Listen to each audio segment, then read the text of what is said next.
Okay, so today we're having a conversation with Otto Lehto from Finland, self-isolating in Finland. Normally he's in King's College London. He visited Arizona a month ago. So he just reread Spencer's Social Statics and wrote a review about it. So I thought, okay, this is a good coincidence because we just read the book. So I want to ask Otto a few questions, some of the questions that you asked, and basically to have a conversation that's somewhat complementary to what we've already been discussing. So Otto, can you start by giving us some context about Herbert Spencer's views within the broader context of evolutionary thinking? So how does he fit with that? How does he merge his views on kind of biology to social evolution? So he's kind of one of the first to do this kind of merger, which is still a big topic today. Yes, indeed. Well, first of all, thank you so much for having me here, and hi everybody who's watching. I have to say, it feels like ages ago coming from Arizona because we just had snowfall here in Finland, and so it's been crazy having the winter now in April. But so Spencer used to be considered one of the most important philosophers, certainly of his time, and some even considered him one of the greatest philosophers of all time, but he's mostly forgotten now. But in the 19th century, he was very big, especially in England and also United States, where he influenced a lot of people. But Social Statics itself was written in the 50s, 1850s, and it therefore predates, for example, Charles Darwin's Origin of Species, which only came in 59. But evolutionary theory did not start with Darwin. It did not even start with Spencer, but it started earlier. And Spencer is already working within an atmosphere, a culture where a lot of the educated people were dabbling in evolutionary theory. And one of the most important influences here for Spencer was Lamarck, Jean-Baptiste Lamarck, the French evolutionary theorist, who today is mostly remembered only for one flawed theory, which is actually very sad because he was a very important evolutionary thinker who got many things right, but also got one big thing wrong, which actually also influenced Spencer. So some of the things that are in Spencer can be explained partially by how he actually was more of a social Lamarckian than a social Darwinist. So this basically means that both Spencer and Lamarck believe that cultural adaptations, so when individuals or organisms adapt themselves to an environment, for example, they move to a cold climate, Lamarck and Spencer believe that if they are exposed to this new environment, this changes how they behave through repeated actions, and so they then can pass on those modified actions and behaviors to their children. So rather than the Darwinian theory, which is that evolution works by natural selection, Spencer did believe in natural selection when that later on became known, but he mostly believed that organisms can adapt themselves more spontaneously without the need for natural selection by simply being exposed to different environments.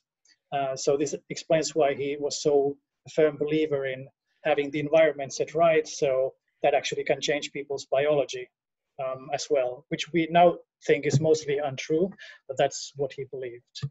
But he was, one final thing I would say is that his evolutionary theory was broad, and he wrote these massive books on everything. His so-called synthetic philosophy, which is this broad vision of evolution in life and the universe, really from cosmic beginnings to origin of chemistry and biology, and then human beings are seen as one step in this process. So he has had a kind of a progressive scale from simple beginnings to complex end point. He actually believed there is kind of a point of perfection at the end of it. So he was kind of a perfectionist, evolutionist thinker. Interesting.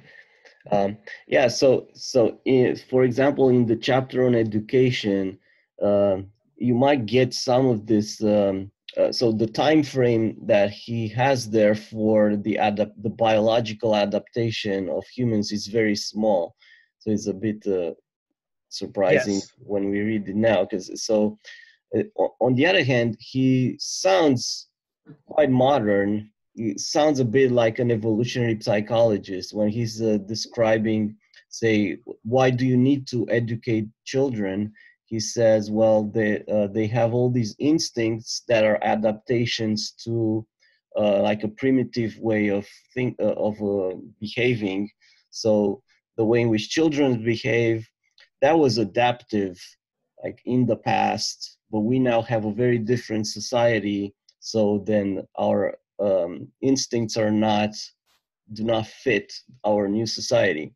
So he's like, okay, this is the role of education to kind of match our society, to kind of correct the instincts.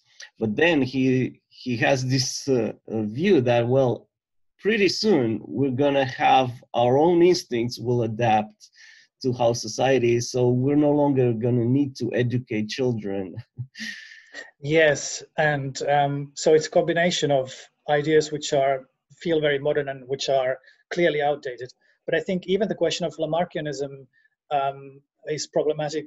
It's not simply wrong. It's more complicated than that because for two reasons. One of them is that even in biology, limited Lamarckian processes might be operational through epigenetic processes, um, but they are much less powerful than Spencer or Lamarck himself believed. Secondly, social inheritance on the level of Mm-hmm.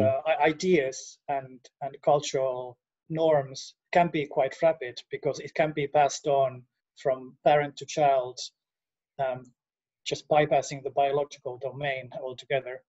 And this is exactly where education plays such an important role because we can actually change people's attitudes up to a point through simply giving them a different set of norms and different set of conditioning through nurture and education.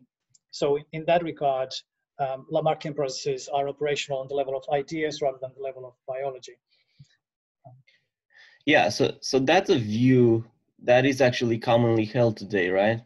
That Mm-hmm. that Lamarckianism is actually a good model for cultural evolution. Yes, I mean, on the level of cultural evolution, some people like Dawkins even Dawkins, I think, would say that probably Lamarckian type of ideas, processes are operational there, but he would also add that Darwinian processes are also operational. So I think the cultural domain is a combination of Darwinian processes and Lamarckian Mm-hmm. processes, and also just other sorts of processes which don't fit in too easily into these two camps. So what would be something that doesn't fit in? Well, there's still some debate about whether learning mechanisms, for example, can be strictly speaking modeled according to these Lamarckian or Darwinian processes. I mean, whether the way we imitate each other really works in those ways, or whether it's something a bit different, is, I think, hard to say. But I mean, but I think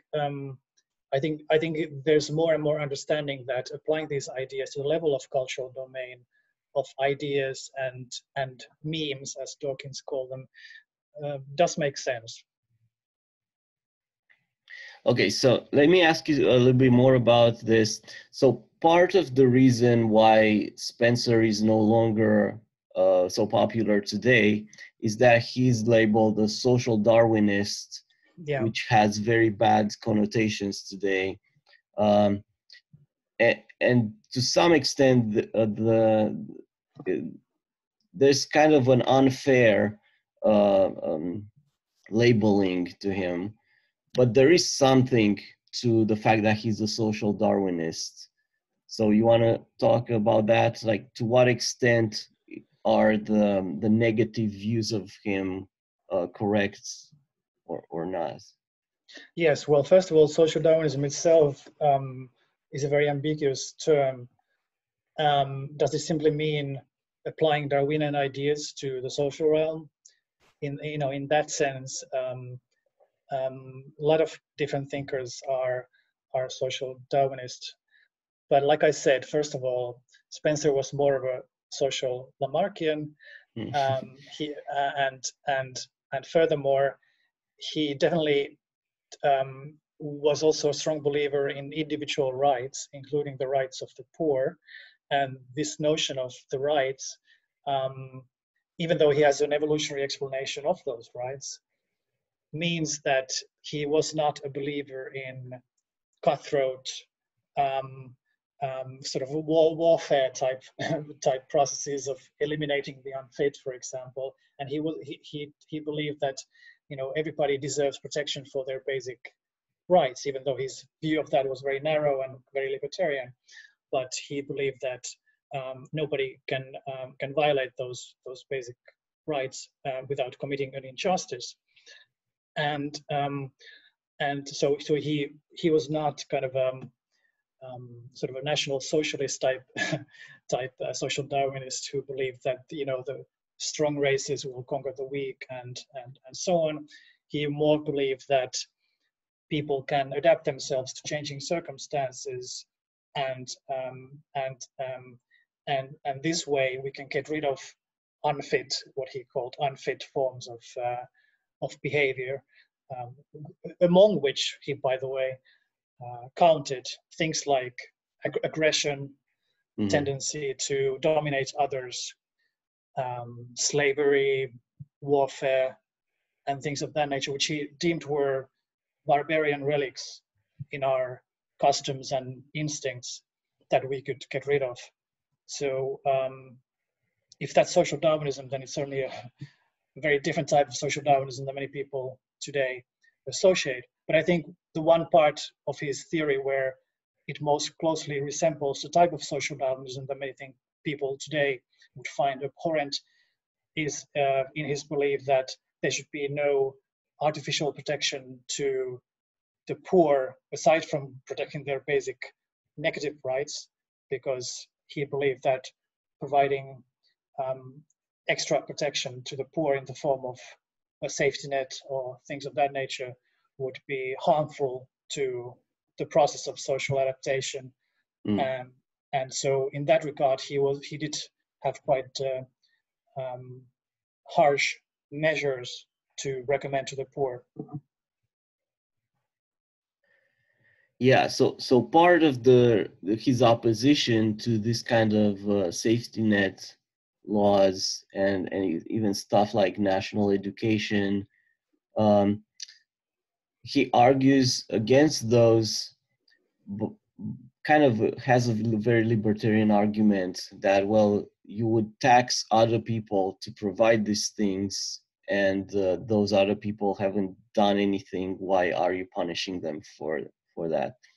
But you're saying, well, apart from that kind of libertarian argument, he also has this more like evolutionary argument that starts to sound a little bit more like Malthus' opposition to the poor laws, where Malthus thinks, well, the poor laws are going to be counterproductive because it's just going to increase the population. They're going to increase the population even more, so ultimately it's going to hurt the poor. Yes and no. I think it is correct to put Spencer in the same continuum of 19th century political economy, in which Malthus is the strongest writer on poor laws and the most influential writer. And indeed, even Darwin himself partially derived the model of natural selection from Malthus's essay on population, the same paper where the poor law conversation really culminated in this 19th century fashion. So there's a strong connection between the idea of weeding out the unfit and the process of natural selection, which in some form also influenced Spencer, but mostly through Malthus directly rather than Darwin, because Darwin hadn't yet even written in the 50s. So I think the the similarities there in terms of seeing the counterproductive nature of these policies and arguing from the basis of that against them. I think the difference is in the particular type of bad consequence that they saw would follow from this. For Malthus, the bad consequence would be overpopulation, overcrowding, and malnutrition. That's the short version of it anyway. For Spencer, overpopulation was never a big part of the problem. And in fact, I would say that probably Spencer had more of an optimistic view of the capacity of large populations to sustain themselves than Malthus did, because Spencer was a firm believer in the idea of complexity and of increased size of society as a means of strengthening the society rather than making it weaker. You think that's an Adam Smith influence? The extent of the market makes us more productive by specializing more? Yes, I think it's quite strongly an Adam Smith influence, and he actually does reference Adam Smith several times in the book itself as an influence. So the idea of a progressive, the idea of a progressive society where the division of labor and the complexification of networks, trade networks, and so on plays a part in enabling a richer society to flourish and sustain larger population, is rather anti-Malthusian, and I think Spencer is more on that side of that broader argument. His criticism of the poor laws was partially just that it violates the libertarian rights of the taxpayers, but it was also that it has a corrupting influence on the poor, because the corrupting influence was a bit similar to what Malthus was saying, but it's also that it prevents either the poor themselves or the rest of the society for making those kind of adaptations and adjustments to society that the society needs in order to be efficient and therefore be happier and wealthier. So he saw it that it basically prevented these kind of adaptations from taking place as rapidly as they otherwise would. So it would slow down progress and therefore be an obstacle to the development of what he considered the higher levels of happiness, because he was a firm believer that even the overall level of happiness in society can be increased. Mm-hmm. Yeah. So I'm thinking of something. So there's some interesting interpretations from kind of classical liberals in the 20th century, like say both Ortega y Gasset in Spain and Friedrich Hayek are making the following argument. They're saying that classical liberals like Mill and Spencer basically had a flawed defense of individual freedom, because they ultimately thought individual freedom is valuable if it benefits society. Right? So Spencer, for instance, has this book called it was The Men Against the State, something like that. Right? So it sounds very individualistic, but then the argument he's making is that individual freedom is valuable because it enables society to be good, right? And as you were saying about the poor laws, he's like an opposition to the poor laws. It was the same kind of society benefits, right? So they are less individualistic than it sounds at first glance if you just look at the rhetoric.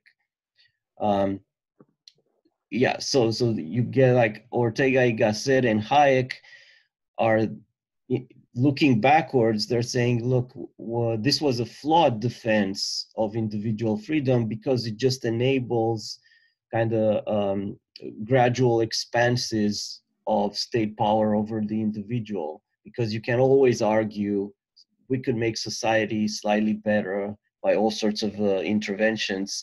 So then they don't have a a way to stop that, because their own argument is like that about what's best for society. So what do you think of that kind of critique of them?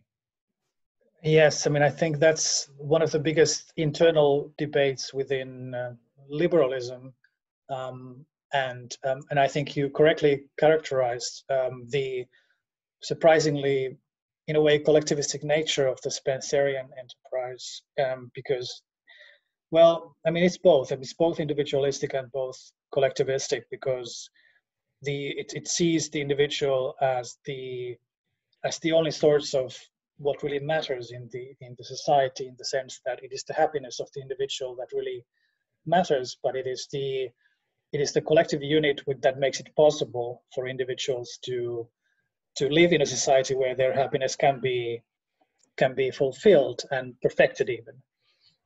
I'm not sure if Hayek is on the other side on this issue, or how deeply he's on the other side on this issue, because he himself, in some of his writings, goes towards the arguments where he focuses on the capacity of the interconnected web of society for producing, these kind of adaptations. And actually, I think there are great similarities between some of the spontaneous order thinking in Hayek and some of the spontaneous order thinking in Spencer. But it's certainly true that Spencer himself had to be constantly fighting against arguments from all sides on these various issues. Well, if you really care about happiness, then certainly this reform will help in these particular cases. And in some cases, I don't know if his replies were quite as convincing as he wanted them to be. I mean, every reader can judge for himself. Yeah. But his arguments against public sanitation, for example, I think are not fully convincing, especially for people who are living through during the COVID-19 crisis, for example, perhaps one might say. But he wanted to argue, and this is where his main focus was, that yes, the only thing that matters is happiness of people, but this is where most of the utilitarians go wrong. And he was thinking of Bentham and Mill and others, that they take the maximization of happiness as the what we should be maximizing in the here and now with regard to every single policy, without realizing that this kind of discretionary interventionism that it leads to is actually destructive of happiness in the long run. This was Spencer's argument anyway, and he wanted to claim that relying on these basic rules of equal liberty, which he outlines as the foundation for progress, you can actually maximize happiness more efficiently than trying to make adjustments on the level of interventionist policy in particular cases. Whether that's convincing in all cases is not clear to me, but that's the internal struggle within his theory. Yeah, so several students brought that up, that there seems to be somewhat of a tension between a support for kind of absolute rights and a kind of utilitarian perspective. So is it simply that he's making like a long-term argument, so then it's kind of these rights are derived from a utilitarian concern, or in some sense he's departing somewhat from utilitarianism? Yes, he himself called his theory a version of utilitarianism, but it's not clear to what extent it is pure utilitarianism. I think it's a kind of a hybrid version where the rights perspective is so deeply ingrained that it seems to be deeper than in many other utilitarian thinkers.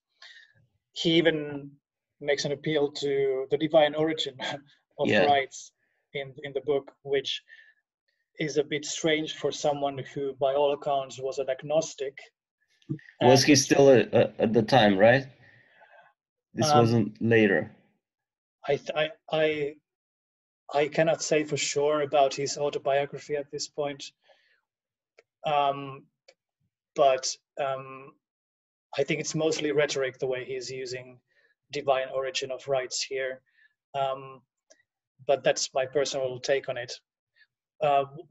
I think somebody asks if you can make the same argument without the appeal to God, and I think you can. I mean, much in the same way that John Locke based his theory of natural rights on the divine origin of those rights, but you can still make a Lockean argument for rights, even if you are making a secular version of it. So I think in the same way you can modify the rhetoric a little bit and still have the theory, which I think is something like utilitarian argument for rights, but it's very hard to say which level is deeper in the analysis. But the important thing to realize is that the rights only get their justification from this understanding of the way that these rights can play in enabling people to cooperate and to form a society where they can together increase their mutual happiness and to move towards the elusive end goal of the perfect society, which today sounds quite an outdated way of thinking about society, as in somewhere here looms this perfect society and we're moving towards it. But I think it mostly plays this kind of a role of let's move in the direction of where more and more people can have their rights respected, and simultaneously, and this was his argument why these two things are not opposite each other, but they support each other. At the same time as you support people's rights, you are supposed to, at least in the long run, make sure that their welfare and happiness is also increased. Moving in the direction of perfection. But I think even there, you don't have to assume that there is a state of perfection to make sense of the argument that that moving in the direction of increased rights and increased happiness is at least a plausible claim. Yeah. So in many regards, he's very, very progressive by the standards of his day.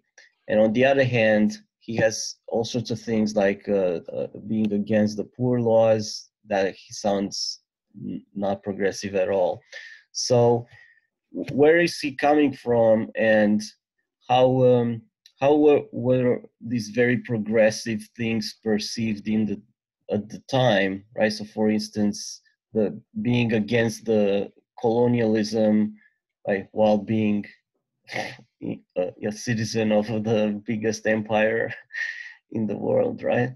So how was this perceived? You know, and to some extent, he's part of a bigger, say, with the colonialism, he's part of a bigger argument that goes at least to Adam Smith.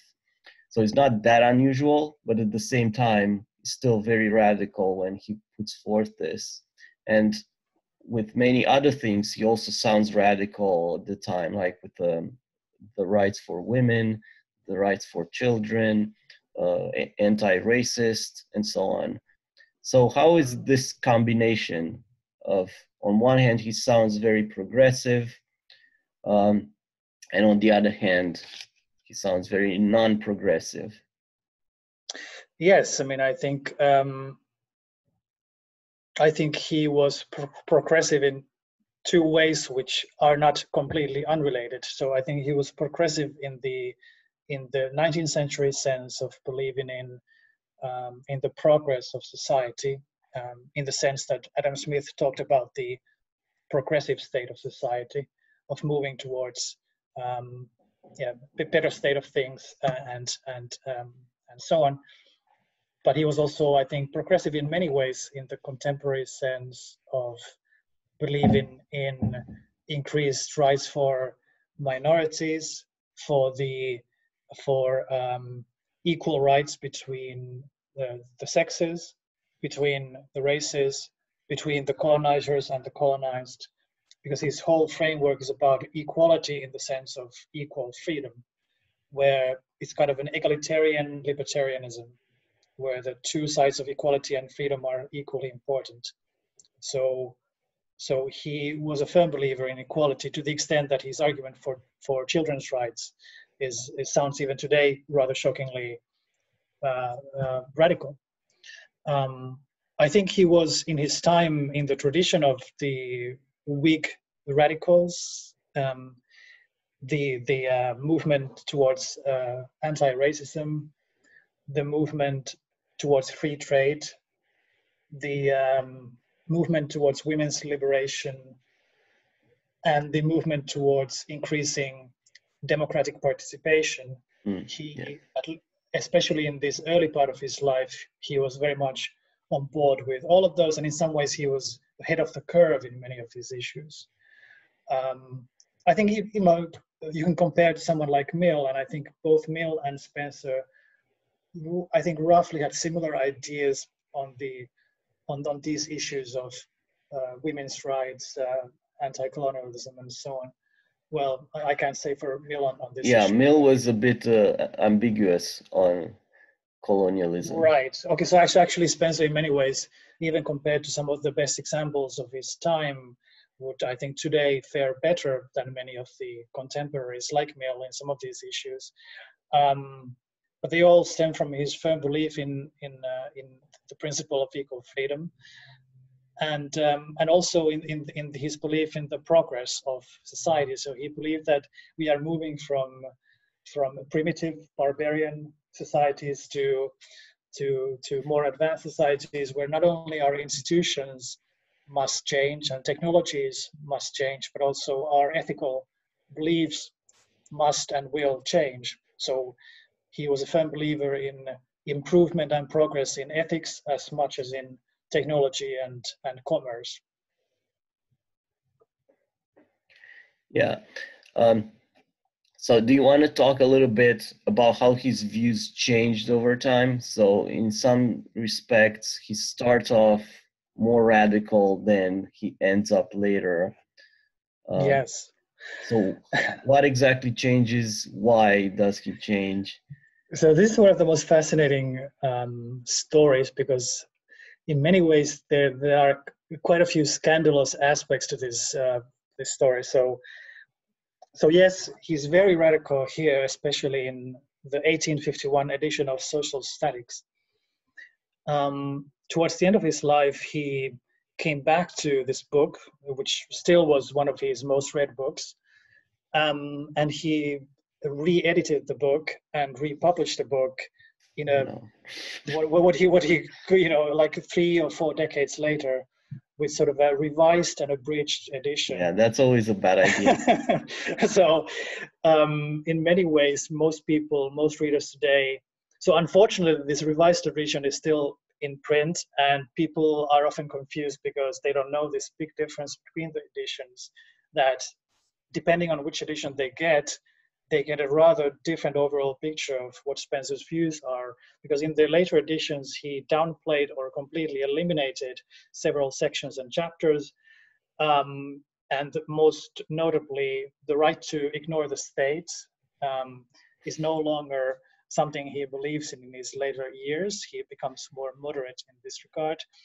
And I think some students here also probably see that his stance does have many both practical and theoretical problems. Can you stay in the area if you just say no to the state, and everything else that goes with that. But it's at least he changed his mind on that. Whether it was justified or not, I will leave that to others to decide. But another issue where he most famously perhaps changed his mind was on the issue of the land question, the issue of is private property in land and natural resources justified or not? And in Social Statics, he has a whole chapter where he argues that land belongs to everybody in common, and he even rejected the sort of Lockean type argument which justifies private property in land by saying that it's cultivation, you mix your labor with it. He actually went further and said that no, you always at least have to make sure that everybody has access to land, and he was what today would be called a left libertarian, like someone like Hiller Steiner, who believes that private property in land is not justified on the same principles as private property in the fruits of your labor. Um, and and so he advocated for basically social ownership of land rented out to private users, tenants. And in this regard, he heavily influenced another thinker called Henry George, who uh, who took on the ideas from social statics, and then later wrote his book Progress and Poverty, which became a bestseller and one of the leading influences in the land value tax movement.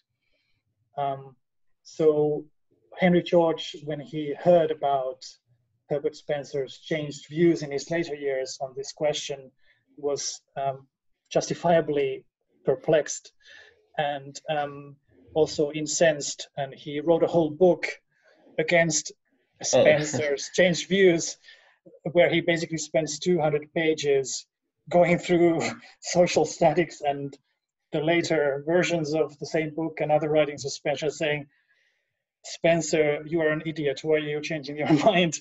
You had it right the first time, and now you're changing your views, and it's very inconsistent. So anyway, it's kind of funny to think about how influential Spencer was, that people felt compelled to reply to him by writing a whole book about him on a question like this. Yeah. So you want to say a little bit more about the Henry George account?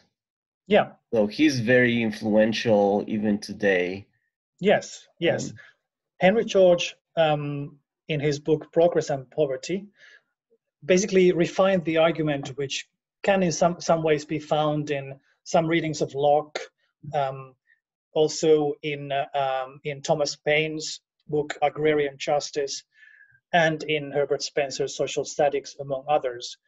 Even David Ricardo, in some of his writings, makes similar points about the injustice of rent and the injustice of land ownership as one of the leading causes of poverty and inequality in society. And certainly, yeah, we should mention this, that the context there was that basically poor people in England had virtually no possibility of becoming landowners. Yeah. That's part of what gets a lot of them to move to America, despite tremendous risks, is because yes. in Britain it was impossible for them to get land. But Henry George looks at the situation in the United States and also comes to the conclusion that no, even here, the principle of private property and land is leading to inequalities, is leading to dispossession and other problems. And he claimed that that is one of the main reason for many of the problems that poor people face. So he advocated for taxing private land ownership with a 100% tax, so basically collectivizing land ownership, so that the revenue collected from land could be used for purposes for helping society, building bridges, building libraries, and also helping out poor in form of poor relief.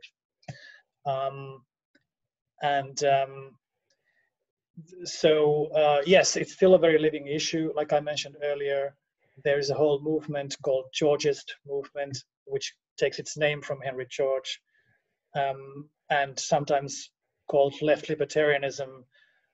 Henry George himself was actually quite libertarian, and he was a firm believer in free trade, markets, civil society, but he also was a believer in this injustice of private land ownership. Do they address the problems with like collective action problems? If you have the land owned collectively, then the incentives to be productive on the land are lower. How do they address that? Some of them deny the problem exists. Some of them acknowledge the problem, but say that that the justice argument overrides the incentive problem. And some of them are ambiguous on the issue. Like, so actually, I should say about Spencer that one of his last books, which is Principles of Ethics, which is another massive book from Spencer, 2 volumes. He has a whole appendix on the land question, and there he basically states that on a fundamental level, he hasn't changed his mind about the land question, but that practically speaking, it is very difficult to do in a way that is fair to current landowners. And here I should say that some of the critics of his changed view, including Henry George, but also others, have, I think, rightfully pointed out that he became very comfortable in his later years in moving in circles of rich landowners, and he joined several groups which were heavily dominated by an alliance of free traders and rich landowners. And perhaps that's one sociological explanation of why he changed his mind, but that's neither here nor there. His theoretical argument was that it's impracticable, even if it were just, and he seems to think that it would be just to collectivize land, but it might be too difficult to do.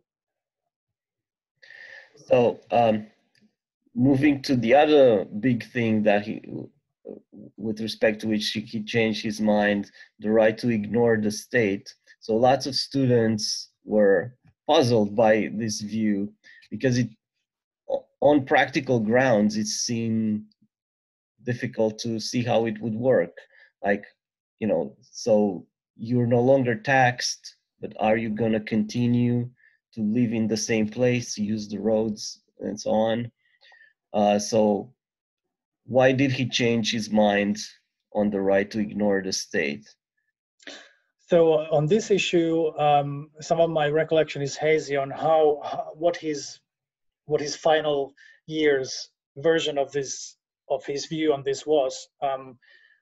But overall, he, I think, came to believe that, partially for similar reasons, that the justice of it is not really the reason for his changing his view. It's not like he still believes that society is based on the voluntary coming together of people to advance their mutual happiness. But I think he came to see the practical difficulties, which are not so difficult to see, in implementing a universal right to say no to the state. But he does believe that granting people more and more freedom is the direction in which the society is moving. But he came to think that having the right to unilaterally sever the connection to society would be too disruptive to the social order. So I think he was willing to grant people an exit option, but the exit option would be, something a bit more stringent than simply at any moment saying, taxes are too high this year, I'm just not going to pay them. So I think it was fundamentally he didn't change his view, but he changed the view on the practicability of unilateral secession. Mm-hmm. Yeah, the way I read it, his position against colonialism is kind of derived from the right to ignore the state. It's like if the colonists or the people getting colonized, they don't want to be ruled by another, then they should just have the right not to be ruled by another. Yes, I mean, I think here it's important to keep in mind 2 different cases. So on the one case, you have a society where people, in a way, come to live in the same society through custom and partially legal arrangements, where they are at least, even though they are coerced, the coercion is of a different nature than where you already have a functioning society and then you have an imposed rule from outside. In the latter case, which is what colonization was according to Spencer, it's a very clear case of the right to say no. We don't need you around here. First of all, because we already probably have a society here, which is our society. So that's enough for us, at least for now. Even though Spencer believed that in the end they too would have to implement the law of equal freedom and become part of the global society, but he wanted that to happen more voluntarily and gradually than through imposition. So his view on, for example, on the 19th century British imperialism is very mixed, because he is a strong opponent of the coercive measures that are entailed in that. But he also is a firm believer that expanding markets is good. Mm-hmm. So he just wants that to happen voluntarily rather than through the imposition from outside. But yes, the question of the rights of the colonized, which was a very marginal position. Someone asked, how does this compare to the contemporaries? And I think there were thinkers who were arguing on similar lines. But Spencer's uncompromising view here was very, very radical for his time, for sure. Did I answer the question? Maybe I didn't completely, but yeah, I think you did. So there is this tension in kind of the way Mill gets to see colonialism. So in a sense, he's describing it in relation to individual freedoms, right? So he's saying, look, some of these places that get colonized, they have terrible social norms and pre-existing legal systems, so like it's the example with in India when they were burning the woman after the husband died. So it's like, well, that has to change. So in a sense, he sees the empire as kind of bringing better rules than the pre-existing rules. So that's kind of the justification there, that from the point of view of individual rights, you get a better situation when the empire comes in. So kind of Spencer is way more skeptical this works as well as Mill would think it works. Yes. I think one of the fundamental differences is that Spencer believes that the method by which good ideas are introduced matters because it shapes people. His idea of the adaptation to circumstances is also that if you have a coercive structure that is imposed from the outside, that is the very opposite of free citizenry, which self-rules and is a country of equal citizens, which you need in order to have those kind of habits and customs of freedom that you need for a functioning industrial society. So he sees the imposition of a top-down order as reverting to this older form of social structure where you have the dominators and the dominated. And he sees that this method of imposition is fundamentally in conflict with the intended aim of an egalitarian society. So he doesn't see how you get from here to there. He thinks that if you do this hierarchical imposition, that leaves its mark on society, and then it teaches the dominators to be dominators, and it teaches the dominated to feel like they are dominated, and you don't have the equality that you want. Yeah, and it's very easy to rationalize the domination. And I think there's throughout social statics, there is this kind of pervasive view that, well, people are kind of selfish and they're gonna make up arguments to justify all sorts of bad things. So he's very skeptical of kind of like with the education chapter on experts that are gonna decide what the poor should learn. Yeah. So yeah.